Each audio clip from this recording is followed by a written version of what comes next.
Good morning and welcome back. This week as an architect in New York City is a little unique. Meal kits turn breakfasts, light dinners, and preparing a birthday dessert platter. It's balanced through flexibility.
I moved to New York in 2007 after a difficult breakup, studied in the UK for landscape architecture, wandered through different cities, and returned here in 2016. I wanted to plant roots, not settle, but belong. Working late in the office feels partly like neurodivergent habit, partly the perfectionism I'm always unlearning, and partly just deadlines. By the time I got home, it was 9 p.m., too late for a big dinner, so I had a snack and went to bed. The next morning, one of my meal kits was expiring, so I cooked cod sinigang for breakfast. Sinigang is a Filipino soup, quick, nourishing, and deeply comforting. This version wasn't traditional.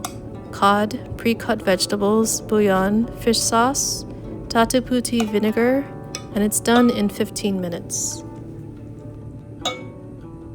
Some would call it inauthentic, but I've never cooked for authenticity.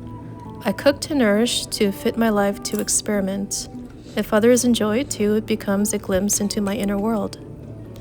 As someone raised in the States without learning Tagalog or Cebuano, I sometimes feel like a coconut, brown on the outside, white on the inside.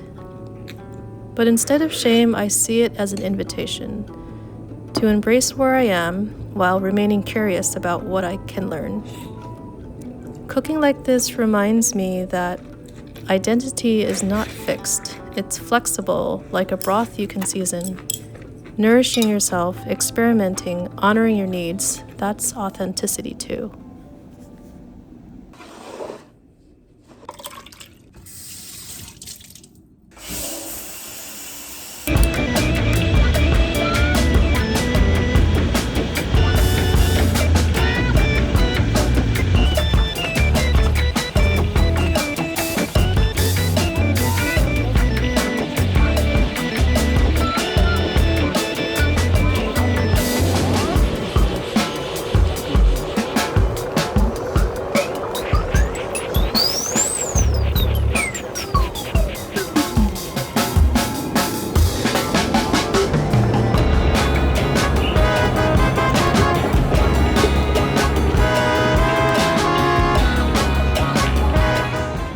And now we're back on our commute.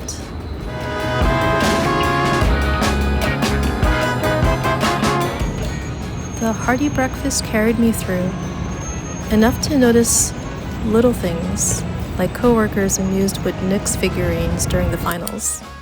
Little joys shape long days.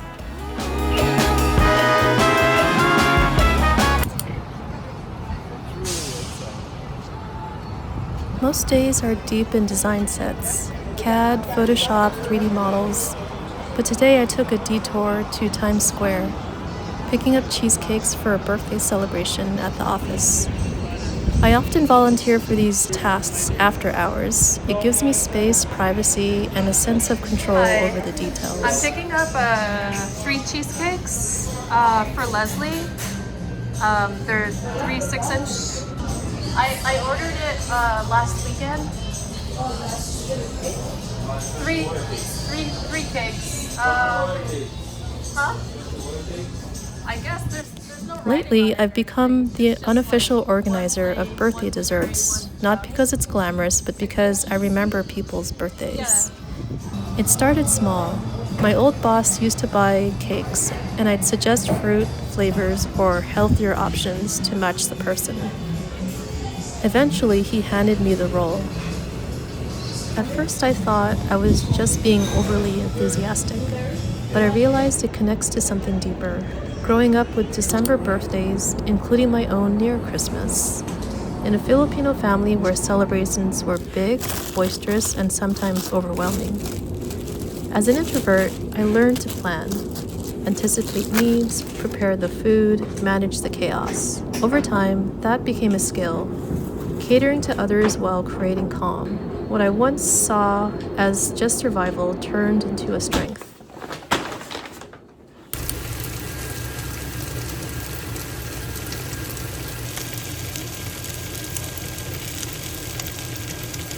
This is the value I want to share. The skills you take for granted may be the ones others quietly depend on. What feels natural to you, organizing, preparing, remembering, might be your unique gift. At work, it's not just about cake. It's about creating a moment of care, of pause, of recognition. These small rituals, whether in family or office life, shape culture more than we realize. And in honoring them, we honor ourselves.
The birthday request was cheesecake.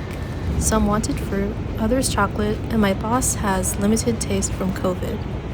So I layered preferences: classic, blueberry, and brownie cheesecake surrounded by figs, black grapes, blackberries, and mint. I need to get the Dark fruits, rich textures, patterns I notice in my art, my wardrobe, and my taste. I know. Our eye for beauty is worth trusting.